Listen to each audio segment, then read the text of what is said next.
Today marks President Bola Ahmed Tinubu's 1 month in office as the President and Commander-in-Chief of the Armed Forces for the Federal Republic of Nigeria. 30 days after, Nigerians from different walks of life are already assessing the performance of his administration so far. Some say President Tinubu has had a good start, though the fuel subsidy removal has put a clog in the wheel of things and brought untold hardship. The benefits would soon come, they say. Now, others are of the opinion that the signing of the student loan bill into law would keep a lot of youth off the streets if properly implemented, and the floating of the naira would enable the market forces to determine forex, which would, of course, eventually strengthen the value of the naira in the long run. Now, to assess the president's 1 month in office and the work ahead, we're joined by Nigeria's ambassador to Burundi, Dr. Elijah Onyagba. Good morning, Dr. Elijah, and thanks for joining us. Thank you very much. It's my pleasure joining you. Great to have you. Good morning. I don't know if we can, argue that it maybe is too early to, rate a performance of a governance, because of course, there have been no ministerial nominations yet, and so Nigerians at this point cannot necessarily, predict that this would be a good run for the next 4 years. Would you agree with that? Thank you. Thank you very much. Of course, a lot of people will analyze the first 30 days, from different prisms. But from where I stand, I think that the president has started really very well. And if you look at the policies, the meetings, the engagements the president has had in the last 30 days, starting from the meeting with the service chiefs, asking for some kind of coordination in the operations, to the meetings he had with the Nigerian students, to the meetings he had with traditional authorities in Nigeria, just basically asking for their cooperation in managing the task ahead.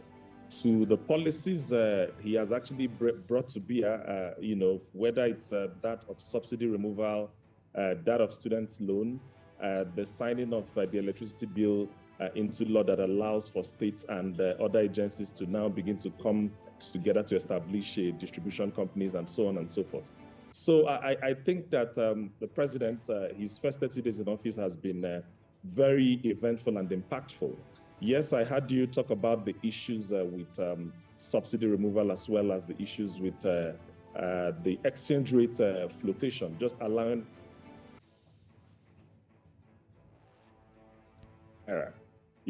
these are very important decisions that the president has taken.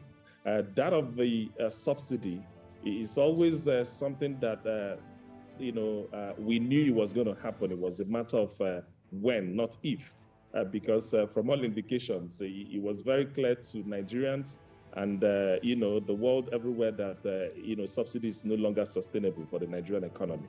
So having the courage to remove it is something that is very commendable, and the president has received commendation from World Bank, from IMF, from international observers.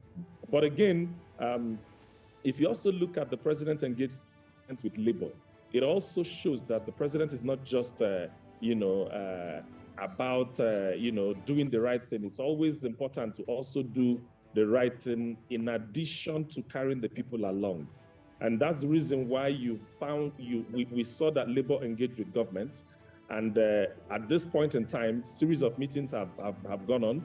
And we have seen a situation where a committee has been set up looking at various palliative options to be able to deal with the issues that are coming as a result of. All right. Doctor, I think that the president has started very well in these first 30 days. All right, Dr. Onyagba, you've mentioned a number of things that President Bola Ahmed Tinubu has done, and a lot of the reforms and the effect that they've had. You've also mentioned how he's received a lot of commendation nationally and globally as well from the World Bank. But I want you to react to a headline on the Daily Trust newspaper this morning. I'm asking this because a lot of the citizenry have complained that what these reforms are doing they are providing opportunities for people to make sacrifices, but that the government itself is not making the sacrifices that the people are making. Now, the front page of the Daily Trust newspaper this morning, the big story that it read was hasty economic reforms worsening poverty. And it says that the reforms could push 7.1 million Nigerians into poverty by year end. And this statement was made by the World Bank. And I'd like you to react to this, as well as those who are saying that the government is not making these sacrifices that they are asking the citizenry to make. Okay, thank you very much. I hear you loud and clear in the question you've asked. And I've also, I've seen the dailies because I followed your review of the national dailies. But I think that, there's always a lag, a timing difference from when economic policies are implemented and when you begin to feel the effects. I think that, it is also too hasty to jump into that kind of conclusion. Usually, let me first of all start by government not making the relevant sacrifices. I don't know the indices for going to that kind of, for coming, to that kind of conclusion. I think I've seen a couple of, discussions that has gone on online with respect to the number of convoy or something that the president came into Lagos with. Believe you me, I don't think that these are issues yet. We will, as time goes on, begin to look at, what exactly the government is doing and what nature of sacrifices. Because indeed, the president has asked Nigerians to make the sacrifices. And it is also expected that Nigerians are also watching to see what level of sacrifices. Appointment hasn't been made. It is just the president and the change of service chiefs and the appointment of about 9 or 10 special advisors to the president. And that's what has happened. And the president is still within the constitutional provision of ensuring that the ministers are appointed within 60 days. So he still has about 30 days window to be able to appoint his ministers. And then that engagement will eventually bring about, what kind of sacrifices that the government is also willing to put on the table for the citizens to see. One thing is very clear in this administration, it is no longer business as usual. And we have seen that in the appointments that the president has made. We've seen inclusion. We've seen some level of dedication and passion. If you look at the number of meetings that the president has been having day on day since he came into office, it is very clear to everybody that this cannot be business as usual. Yeah, but Ambassador, yes. Ambassador, and I think this is where the conversation on government making sacrifices comes in, and why Nigerians will always, have some level of doubt with regards government's positioning, because they can have meetings. They can have as many meetings as possible. He was also criticized, if you remember, for the Paris summit, where it was said that he was meant to be a speaker, but he, didn't eventually speak. Those are some of the things that have been pointed out as, okay, maybe there are some red flags here and there. So you can have as many meetings as possible. But if your body language as a government doesn't show that you understand what the people are demanding, and one thing that Nigerians have continued to demand is to reduce the cost of governance, to reduce the cost of running the Nigerian state. And of course, that means reduce the amount of money that is budgeted for National Assembly every year, reduce the amount of money that is budgeted to run Aso Rock every year. The former president made promises when they came into office that they were going to sell off a lot of the presidential jets and all of that. None of that happened. And so do you think in the last 30 days that the current administration has shown that it understands the need to cut down on government spending drastically as part of its own efforts to, to make sacrifices along with the Nigerian people? Yes, I still maintain my position that the issue of cost cutting in governance is not just that of the executive. Don't forget that there are, there's separation of powers. Nigerians are obviously looking forward to National Assembly to actually make sacrifices. Nigerians are looking forward to the executive to actually make the sacrifices. And I believe that in the last, in the last 1 week or thereabout, there were, if you recall, discussions in the social media as regards the provision, the recommendation by RAMFAC to increase the salaries of public office holders. The president and the presidency actually issued a statement to say that this is not the true position. This is a misrepresentation of actually has shown that he understands the challenge with Nigeria. And I know that the president actually has a working document on each of the sectors. And I believe that what the president is asking is for Nigerians to actually be patient as he begins to roll out the ways and means of driving the nation's economy forward. If you also remember, there is this government didn't just come, and they are talking. This government have a document, a manifesto that they presented to the Nigerian citizens. And that manifesto is what is called the Renewed Hope document. And if you go through that document, the president has started from day one to implement the policies, the recommendations that are in that document. Take, for example, the student loan is actually in that document. The merger of the forex, the black market rate and the official market is also a part of the recommendations of that document. So I hear you loud and clear. I believe that this document, this government is geared to make sacrifices, and I believe that Nigerians will begin to see that as time goes on. Yep. At this point in time, I think it's still too early. The president has just made about a few appointments, and I know that by the time the ministers are appointed, about 42 of them or thereabouts, there will be engagement between the executive and the National Assembly to see, because it's not, I agree with you and I agree with Nigerians that it's not enough to ask Nigerians to make the sacrifices. Nigerians are watching to also see what the government is able to do. So I'll just beg Nigerians to fasten the seatbelt, and then let's give the president, let's at least within the next 30 days, it will be clearer who are coming into office, and that engagement between the executive, the legislators, and indeed Nigerians will actually go ahead for us to be able to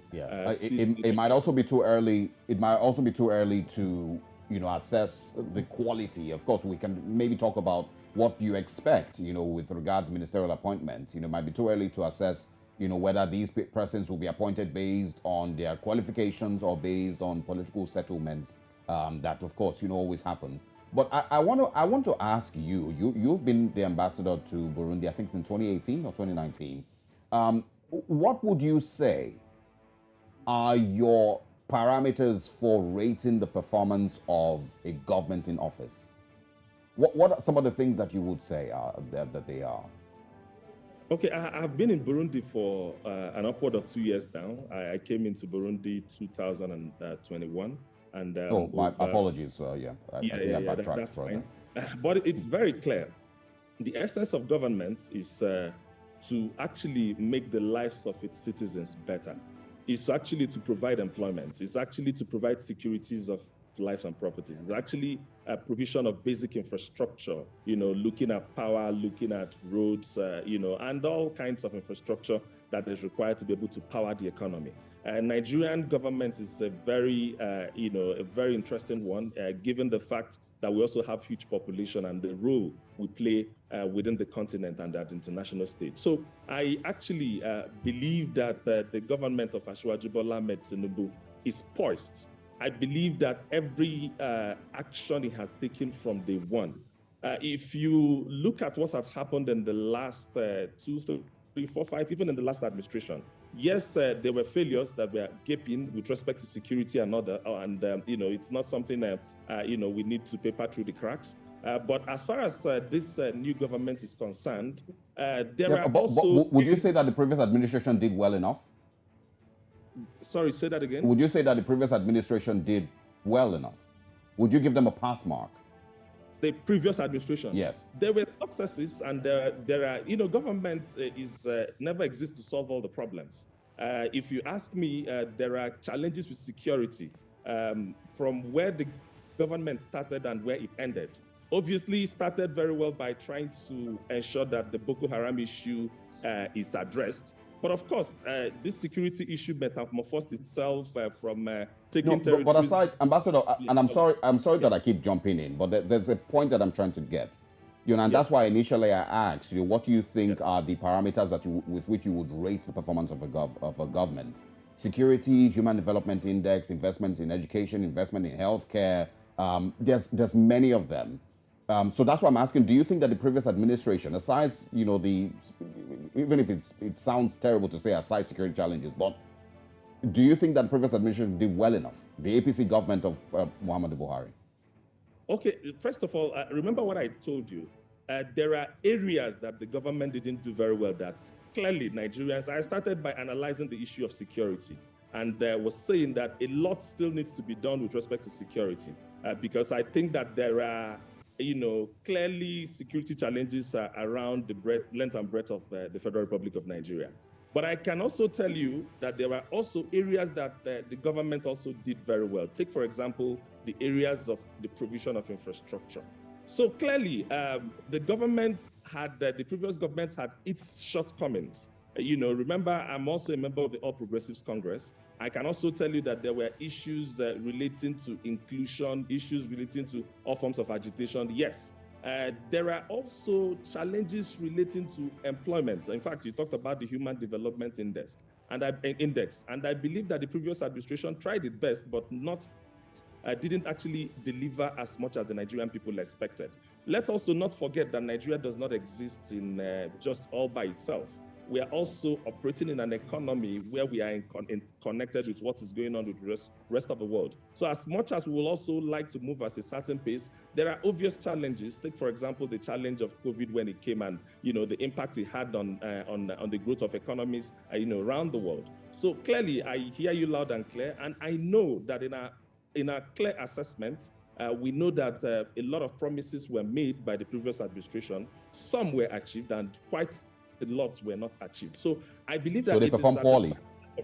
Yes. So they perform poorly. Yeah. Can you hear me? Yeah, I'm asking. So they perform poorly. Is that what you're saying?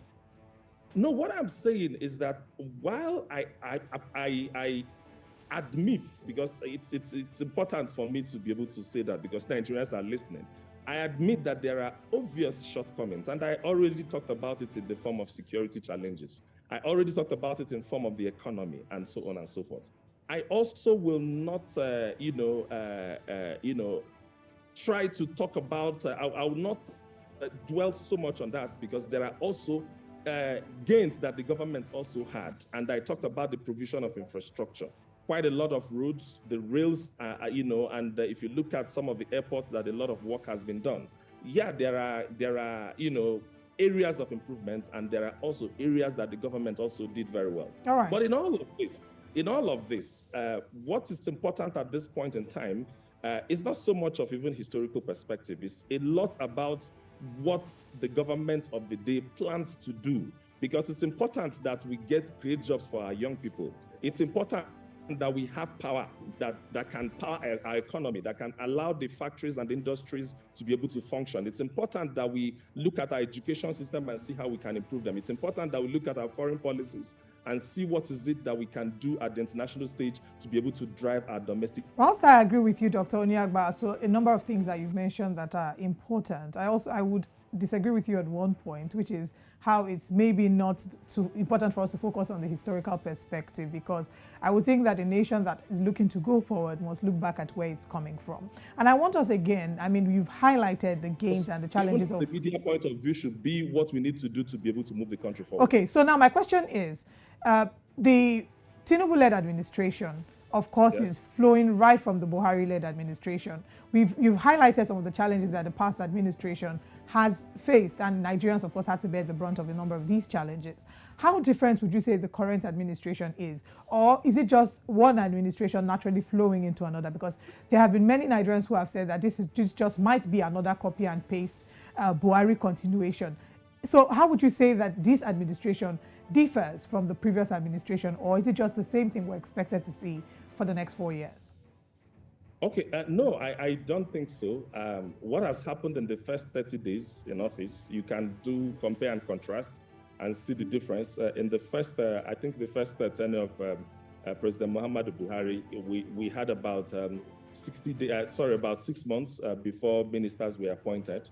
Of course, the Constitution has addressed that, and we hope and expect that within the next 30 days, ministers are going to be appointed so that we'll be able to look at the agenda that the president has.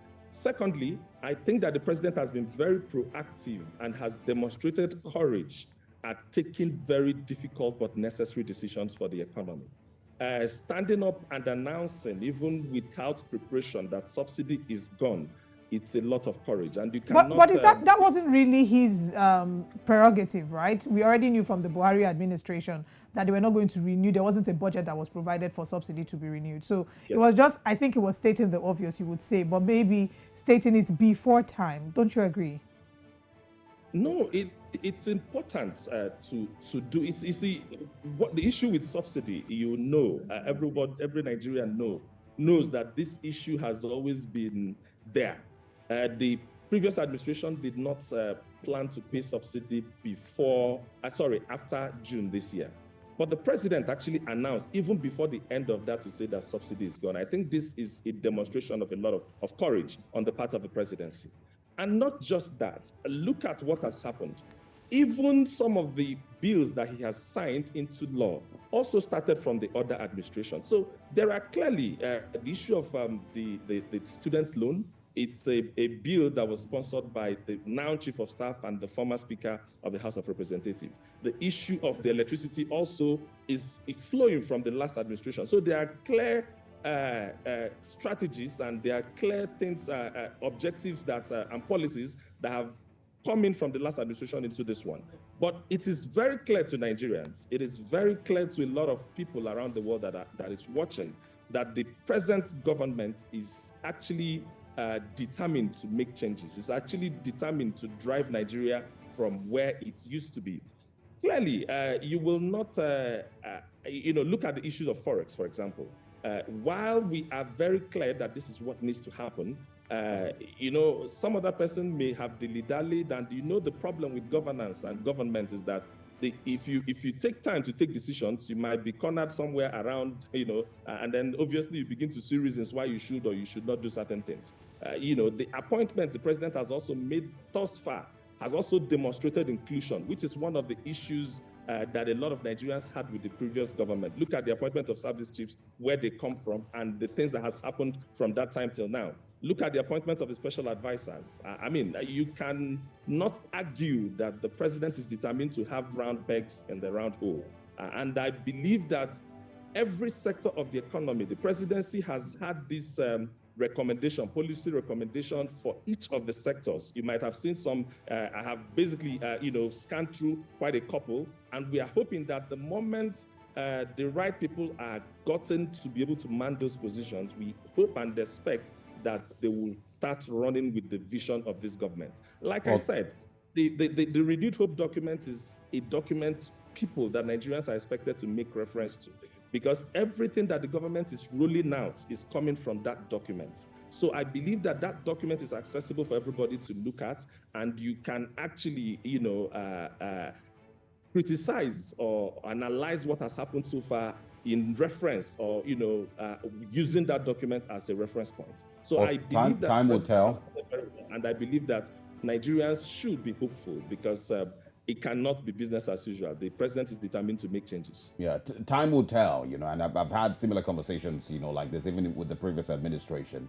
And, similar, projections were also made, that the president is doing this and is doing that, and Nigerians will be happy in a very short while. They will celebrate, but that didn't happen. And I want to ask, and this is the reason I was asking that you share with us what you think would be parameters, the right parameters for rating performance of a government.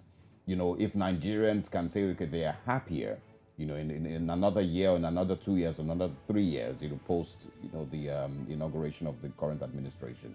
I looked through your Twitter handle and I saw that you had posted your views concerning the previous administration, praising former President Muhammadu Buhari for turning the Southeast into a construction site. You said we are most grateful, and I assure you that the next generation of Indigo will be grateful. You spoke about the Enugu-Port Harcourt Expressway, the second Niger Bridge, and whatnot. And that's the reason that I, keep asking, if you believe that the previous administration did turn the Southeast into a construction site, like you tweeted, and if you think that the people in the Southeast if their lives are improved greatly since Buhari's government came into office. Okay, thank you very much. And I like the question you've just asked me. Part of the things that I continue to talk about, and I also expect the media to dwell on going forward, is the fact that there is division of labor in governance. While I agree that the president or the federal government have to do a lot from the federal level, we have more or less in our discourse over the years not actually held governors and local government authorities responsible for anything whatsoever. Talk about infrastructure. when you talk about road infrastructure, this government, or the way the Nigerian government is run, is such that there are federal roads, there are state roads, and there are local government roads. Any road connecting one state to another is a federal road. Any road connecting one local government to another is a state road. And the same also goes for local government roads as well. What has happened is that the thinking of Nigerians, and the thinking of for quite a lot of people, is that even when you want to enter your house and you have a little issue, everybody holds the presidency responsible. It is only a certain percentage of the federation account or federal government revenues that goes to federal government. What about the state government? If you look at the Southeast, for example, I said and I maintained that the previous administration did a lot of infrastructural projects in the Southeast. The 16 years of PDP administration, we know exactly what happened with the second Niger bridge. But this previous administration, the APC-led government, did it, and people can actually see that the road has been done. Now, the question is, don't forget that every southeastern state gets their own share of federal allocation. They get it as a state, they get it as local governments. How much engagement has even the media done with the state government to ask them, what exactly are they doing with the monies that they're getting from federal government? How much have we engaged with the local government authorities, even though that they are directly controlled by the state government, to be able to hold them responsible to say, monies come to you directly. Take, for example, my local government gets direct allocation from federal government every month. At least 100 million naira comes to my local government at the minimum on a monthly basis. But what has happened is that you find out that these local government monies end up, at the state coffers. And these monies are spent without any form of accountability. So while I admit that there are shortcomings by federal government, I think it's important that even the media helps the Nigerian population touchlight what is going on at the state level, touchlight what is going on at the local government level. Because take, for example, the issue of security. If, for example, local governments are administering their funds directly the way it's been allocated, you will agree with me that the issue of security and even local infrastructures in various communities can be addressed much better than they are being looked into at this point in time. So yes, I agree with you that federal government can improve, but I think that going forward, the media needs to begin to look at state governments from 1999 up until now. We can sit down and analyze how much money has gone to the Southeast, each of the states. These things run in trillions, and when you look at the impact and when you look at the environment within where these monies have been allocated, you will find out that there is negative correlation between the funds that have gone there and the impact on ground. So it's not just about federal government. And I think that the media, particularly you yourselves, need to be able to educate Nigerians to understand that governance is a shared responsibility. It's not just about federal government. They just have 55% or thereabout from federation accounts. The rest of the other one actually goes as shared between states, and not just the fact that the states get this money, they also internally generate funds as well. So where exactly are the monies that they're getting from federal government? Where are they implemented? Where exactly are the funds that they generate as internally generated revenue? How do they apply these funds? And I believe that if we begin to have this conversation, everybody will know that a local government executive has a responsibility. Federal lawmakers have responsibilities. State lawmakers have responsibilities. State governments have responsibilities. I think we 100% agree with that. Every local government receives between 100 to 200 million naira every month. And these are funds that should be questioned. I 100% agree. But it doesn't take away, the questioning of the federal government and how it's been able to improve on the lives of Nigerians. When we, of course, get to question state governors, we will speak, about them directly. Olive? Yeah, I'd like us to, Dr. Onyagba, for you to share with us your Nigeria's ambassador to Burundi. Nigeria and Burundi have had diplomatic relations since about 1963. Share with us how that relationship is going so far. Your projections, for the areas in which we are excelling and areas we need to do better, especially as we have a new government in power. So share with us your plans and, what to expect regarding this relationship. Okay, thank you very much. Nigeria-Burundi bilateral relations dates as far back as 2008, when both countries established embassies in each of these countries. But from 2008 up until now, quite a lot of work has been done in improving the relations. What I met on ground the moment I resumed in Burundi 2 years ago, was to try and do a lot. I'm an economist, by the way, so I've invested a lot of my energy in economic diplomacy. We've established the Nigeria-Burundi Joint Commission, which is basically a platform for governments of both countries to find, to see areas of cooperation. And in establishing the Nigeria-Burundi Joint Commission, we've signed two important bilateral agreements, that of education cooperation and that of political consultation. The agreement we signed on education cooperation has also been, has received a lot of, credits on both sides. Nigerian lecturers, we are having exchange programs. Nigerian lecturers are coming to Burundi for, exchange programs, and of course, universities in Burundi and universities in Nigeria, a couple of them have signed MOUs, upon which they can exchange research, exchange grants, and exchange students as well. So that's, we didn't just sign that agreement, we are implementing that agreement. At the moment, it's a Nigerian-owned university in Burundi. So Nigerians have also come on the back of that agreement to establish university in Burundi. We've also established the Nigerian Burundi Business Council. This is actually to allow the private sector, the business people across all the sectors, find some areas of collaboration. We did that last year, and at the backdrop of that, the Nigerian Embassy, alongside the Nigeria-Burundi Business Council, organized the maiden edition of the Nigeria-Burundi Business Summit. And in trying to do that, we had quite a lot of people coming from Nigeria, and then they sat down in Bujumbura to look at areas of participation. All right, Dr. And Elijah. not just that, yes. Yeah. Are we done? Yes, unfortunately, in the interest of time, we're going to have to wrap up here. But yes, yeah, I think that's a foreign policy.